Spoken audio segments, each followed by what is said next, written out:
Hello friends, ഞാൻ doctor Shibila. ഇനി ഞാൻ പറയാൻ പോകുന്നത് പല ആളുകളെയും അലട്ടുന്ന ഒരു പ്രശ്നത്തിനെ പറ്റിയാണ്. അതായത് ഫംഗൽ ഇൻഫെക്ഷൻ ഓഫ് സ്കിൻ. നമ്മുടെ തൊലി ഭാഗത്ത് വരുന്ന വട്ടച്ചൊറി. അത് എങ്ങനെയാണ് നമ്മൾ വട്ടച്ചൊറിയാണെന്ന് അറിയുക, അതിന് എന്തൊക്കെ പരിഹാര മാർഗങ്ങളുണ്ടെന്നാണ് ഞാൻ പറയാൻ പോകുന്നത്.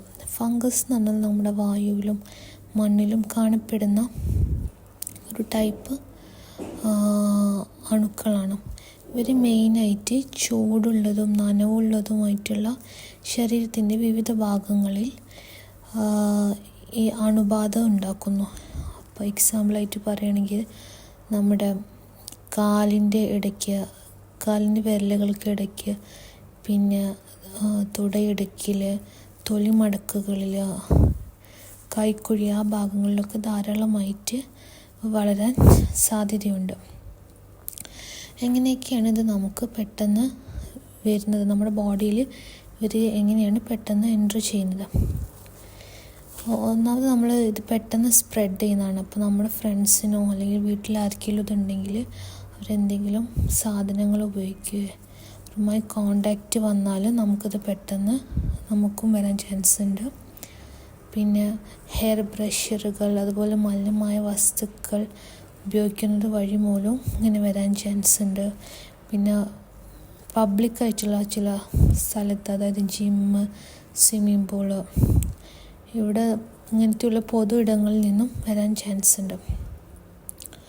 ഇതിൻ്റെ മെയിനായിട്ട് ലക്ഷണങ്ങൾ എന്തൊക്കെയാണെന്ന് വെച്ചാൽ, എങ്ങനെ നമ്മളിത് ഫംഗസ് ആണെന്ന് തിരിച്ചറിയാം.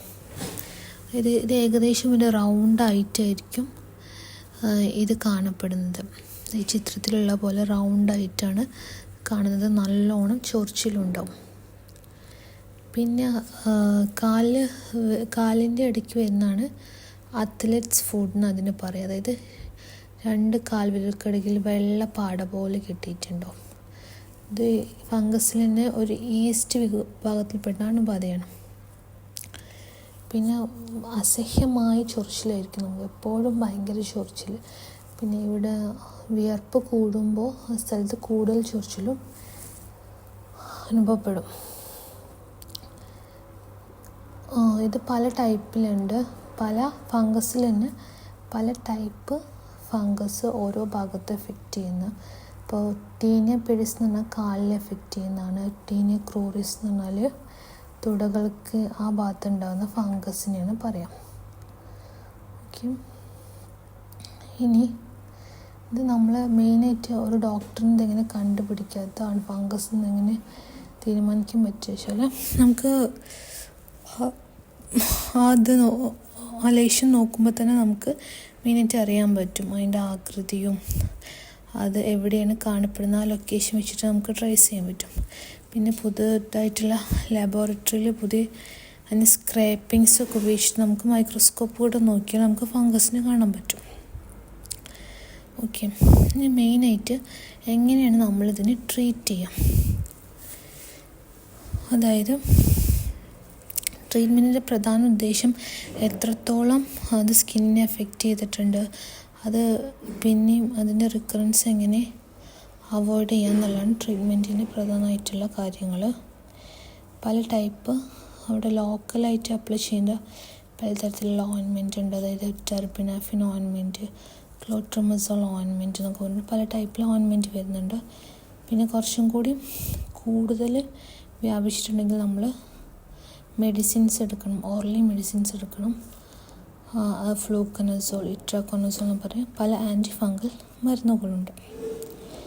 അതിലെന്തെങ്കിലും സംശയം ഉണ്ടെങ്കിൽ കമൻറ്റ് ചോദിച്ചാൽ മതി. ഇനി ഇത് മെയിനായിട്ട് നമുക്ക് എങ്ങനെ അതൊരു വൃത്തി ഇല്ലാത്തതിൻ്റെ ഭാഗത്ത് വരുന്ന ഒരു അസുഖമാണ് മെയിനായിട്ട്. ഇതെങ്ങനെ നമുക്ക് പ്രിവെൻറ്റ് ചെയ്യാൻ പറ്റുക? മെയിനായിട്ട് എപ്പോഴും നല്ലോണം ക്ലീനായിട്ട് നടക്കുക, 2 നേരം കുളിക്കുക, എപ്പോഴും ചർമ്മം വൃത്തിയുള്ളതായിട്ട് സൂക്ഷിക്കുക, വേറെ ആൾക്കാരെ ഡ്രസ്സുകൾ അതൊന്നും ഷെയർ ചെയ്യാതിരിക്കുക. പിന്നെ കുറച്ച് അധികം ടൈറ്റ് ഇല്ലാത്ത ഡ്രസ്സ് ഇടാതിരിക്കുക, കൂടുതൽ ലൂസുള്ള ഡ്രസ്സ് ഇടുക. പിന്നെ രോഗം ബാധിച്ചവരുമായിട്ടുള്ള സമ്പർക്കം ഒഴിവാക്കാം.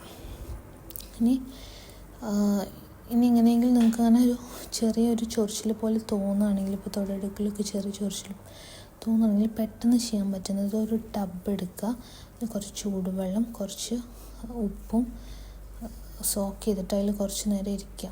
അപ്പോൾ നമ്മളെ ഫംഗസ് ഇൻഫെക്ഷന് അത് പ്രിവെൻറ്റ് ചെയ്യും.